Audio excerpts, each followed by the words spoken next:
दीदी की पुलिस इतनी ज्यादा एक्टिव और जिम्मेदार है कि पड़ोस से आ रहे घुसपैठियों का तो कुछ नहीं कर पाती, लेकिन 1500 किलोमीटर दूर से आतंकियों के बारे में बोलने वाली एक 22 साल की छात्रा को गिरफ्तार करने आ जाती है।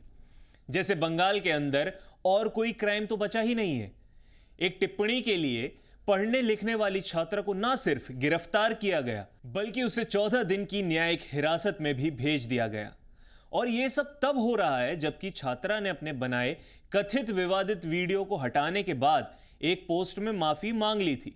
और यह कैसी सरकार है, कैसी पुलिस है और कैसी न्याय व्यवस्था है जिसमें एक पंथ विशेष को लेकर आप कोई बात कह दें तो सख्ती इतनी अधिक हो जाती है कि कहने वाले के जीवन में हर प्रकार की मुश्किलें घिर आती हैं। और यह कोई पहला मामला तो है नहीं। आपको याद होगा ही कि नूपुर शर्मा के साथ क्या हुआ था, जब पूर्व बीजेपी नेता नूपुर शर्मा ने पैगंबर मोहम्मद को लेकर एक विवादित टिप्पणी कर दी थी। इसे लेकर भारत के साथ साथ दुनिया भर में बेहद बवाल मचा दिया गया था। कन्हैया भी आपको याद ही होंगे, जिनका सर तन से जुदा कर दिया गया था।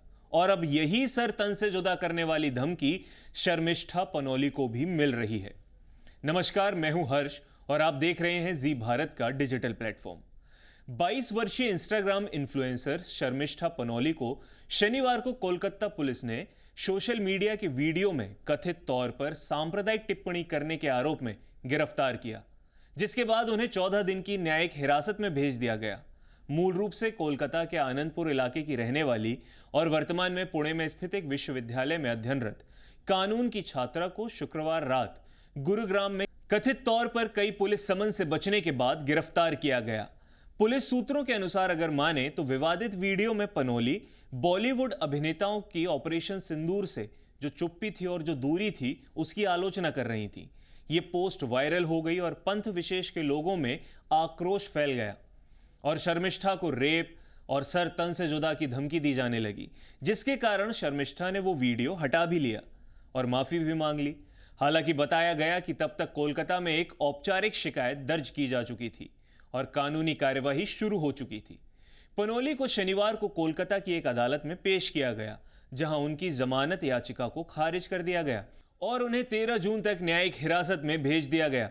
शर्मिष्ठा पर समूहों के बीच दुश्मनी को बढ़ावा देने और धार्मिक वैमनस्य पैदा करने से संबंधित कई धाराओं के तहत आरोप लगाए गए हैं। इस मामले में कोलकाता पुलिस का कहना है कि यह मामला शर्मिष्ठा पनोली नामक महिला के इंस्टाग्राम वीडियो से संबंधित है, जिसने एक विशेष समुदाय की धार्मिक भावनाओं को ठेस पहुंचाई है। गार्डन रीच पुलिस स्टेशन में एफआईआर दर्ज की गई थी। कानून के अनुसार नोटिस देने के प्रयास सफल नहीं हो सके क्योंकि आरोपी अपने परिवार के साथ फरार हो गई थी। इसके बाद अदालत ने गिरफ्तारी का वारंट जारी किया, जिसके आधार पर उसे गुड़गांव से गिरफ्तार किया गया। शर्मिष्ठा ने सोशल मीडिया पर विवादित वीडियो में जो कहा वो गलत था, उसके अल्फाज गलत थे, उसकी टिप्पणी ने धार्मिक भावनाओं को आहत किया और यह तथ्य खुद शर्मिष्ठा ने भी स्वीकारा था। उसने सार्वजनिक रूप से बिना शर्त माफी भी मांगी। उसने यह भी स्पष्ट किया कि उसकी टिप्पणी कट्टरपंथी आतंकवाद के खिलाफ थी, ना कि किसी पंथ विशेष के प्रति। फिर सवाल उठता है, क्या माफी मांगने के बावजूद उसे गिरफ्तार करना सही था? क्या गिरफ्तारी कानून का संतुलित और निष्पक्ष उपयोग है या फिर सत्ता और धर्म आधारित राजनीति का एक और उदाहरण है? यह बहस शर्मिष्ठा के समर्थन की नहीं है। यह बहस उस पुलिस व्यवस्था, उस न्याय प्रणाली और उस लोकतंत्र की है जिसमें कानून अब एक समान दृष्टिकोण से लागू होता नहीं दिख रहा। शर्मिष्ठा की गिरफ्तारी ने एक बार यह प्रश्न खड़ा कर दिया है, क्या कानून अब धर्म, विचारधारा और राजनीतिक प्राथमिकताओं के आधार पर कार्य करता है? शर्मिष्ठा की गिरफ्तारी पश्चिम बंगाल पुलिस द्वारा गुरुग्राम से की गई, जहां से उसे लगभग 1500 किलोमीटर दूर तक लाया गया।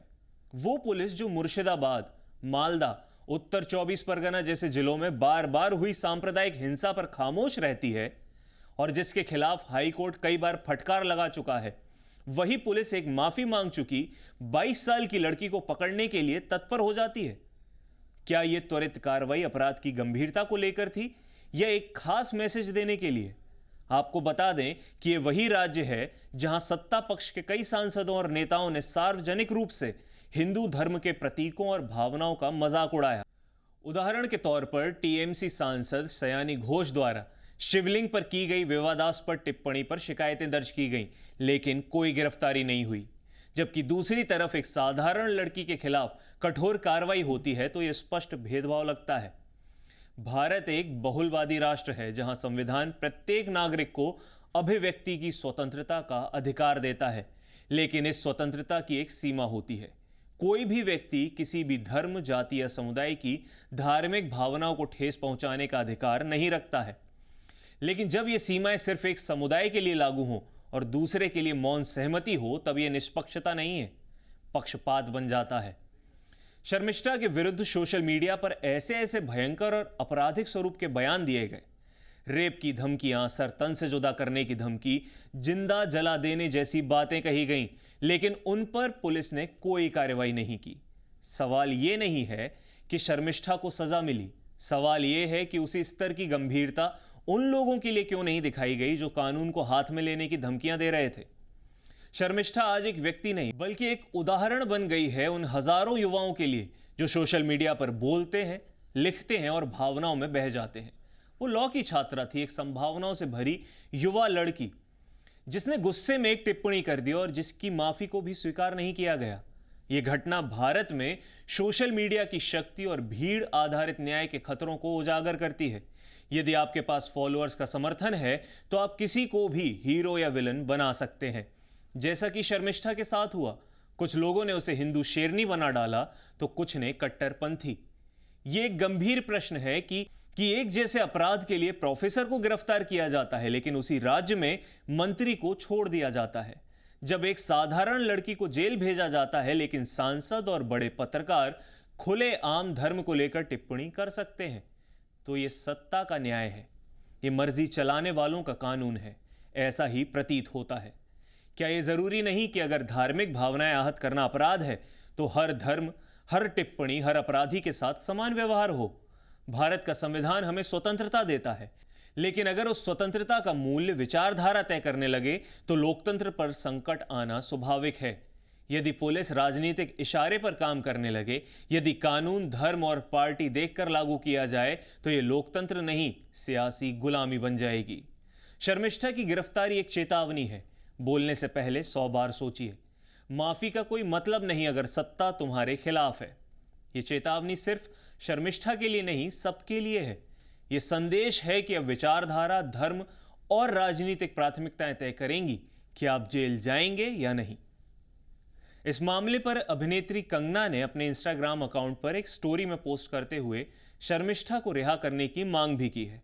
कंगना ने लिखा कि यह ठीक नहीं है कि एक युवा लड़की को उसकी राय व्यक्त करने के लिए इतना परेशान किया जाए। उसे तुरंत रिहा करना चाहिए, उसे धमकाने की जरूरत नहीं है। कंगना ने शर्मिष्ठा की गिरफ्तारी पर अपना रिएक्शन देते हुए इंस्टाग्राम स्टोरी पर लिखा कि मैं मानती हूं कि शर्मिष्ठा ने अपने वीडियो में कुछ अनुचित शब्दों को इस्तेमाल किया, लेकिन ऐसे शब्द आजकल ज्यादातर युवा इस्तेमाल करते हैं। उसने अपने बयान के लिए माफी मांगी है और इतना पर्याप्त होना चाहिए। उसे अब और अधिक धमकाने, परेशान करने की कोई जरूरत नहीं है। उसे तुरंत रिहा किया जाना चाहिए। बात इसलिए बड़ी बन जाती है क्योंकि जब सब कुछ एक पंथ, एक पक्ष के लिए झुकता हुआ नजर आए तो सवाल उठाना बहुत जरूरी हो जाता है।